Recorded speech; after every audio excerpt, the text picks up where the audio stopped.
Morning pastor గారు. మీరు నిన్న పోస్ట్ చేసిన దేవునితో సదాకాలం ఎయిత్ భాగం, ఎనిమిదవ భాగాన్ని నేను వినడం జరిగిందండి పాస్టర్ గారు.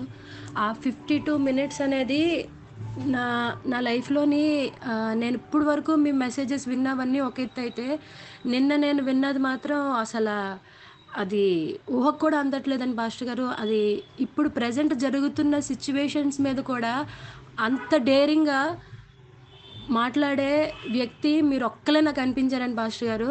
మీరు చెప్తున్న ప్రతి మాట కూడా అసలు ఆత్మీయ జీవితంలో లోతైన అనుభవాల్లోకి వెళ్ళడానికి చాలా ఉపయోగపడిందండి పాస్టర్ గారండి. అండ్ ముఖ్యంగా ఒక నీడ గురించి నేను ఎక్కడ నా వయసు చిన్నదే గానీ నేను చాలా వాక్యాలు విన్నాను. ఎందుకంటే మీతో పాటు నేను ప్రయాణించాను. ఎంతోమంది సేవకులను నేను చూశాను మీతో ఉన్నప్పుడు. నేను ఎక్కడ గూడా వినలేదండి పాస్టర్ గారు. ఒక నీడ గురించి వాక్యం అనేది చెప్పేది. నిజంగా దేవుని నీడ మా మామూలు నీడ, దేవుడి నీడ అనేది ఒక సెపరేషన్ చెప్పి దేవుడి నీడలో ఉంటే మనకెలాంటి కాపుదల.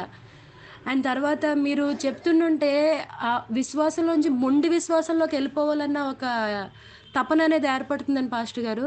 ఇది ప్రపంచంలోనే ప్రతి క్రైస్తవుడు వినాల్సిన వాక్యం. నిజంగా ఈ అంత్య దినాల్లోని మనమున్నామంటే, మన ఆత్మీయ జీవితాన్ని మనం బలపరుచుకోవడానికి ఇది చాలా ఒక బూస్టింగ్ మెసేజ్ అండి పాస్టర్ గారు. మరి ఇలాంటి మెసేజ్‌ని మాకిచ్చినందుకు నేను చాలా కృతజ్ఞురాలిని నేను వినడానికి. అండ్ ముఖ్యంగా అన్ని మాటల్లోని మనకెప్పుడో ఒక మాట హత్తుకుంటది గదండీ పాస్టర్ గారు. అంటే శామ్యూల్ అన్నయ్య మిమ్మల్ని చిన్నప్పుడు అడిగినప్పుడు ఫుడ్ గురించి మీరు దేవుడు 11:55 కల్లా మనకు పంపిస్తాడని అన్నప్పుడు, అంటే ఒక రకమైన విశ్వాసం అండి పాస్టర్ గారు. అసలది మీకెలా సాధ్యమైందనేది నాకు అర్థం కావట్లేదండి పాస్టర్ గారు. నాకు మీలాగా జీవించాలనే ఒక తపననేది ఏర్పడిందండి పాస్టర్ గారు. దేవునితో అంత కనెక్టివిటీ ఉండాలనేది. నిజంగా ఇంత మంచి వాక్యం వినడానికి అర్హత కలిగించినందుకు చాలా థ్యాంక్ యూ పాస్టర్ గారండి.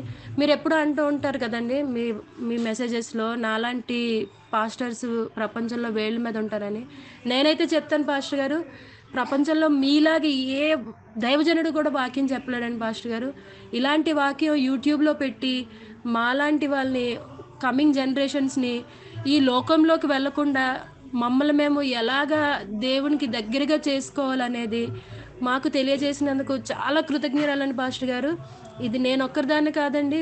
ప్రతి క్రైస్తవుడు, ప్రపంచంలో ఉన్న ప్రతి క్రైస్తవులు వినాల్సిన మెసేజ్.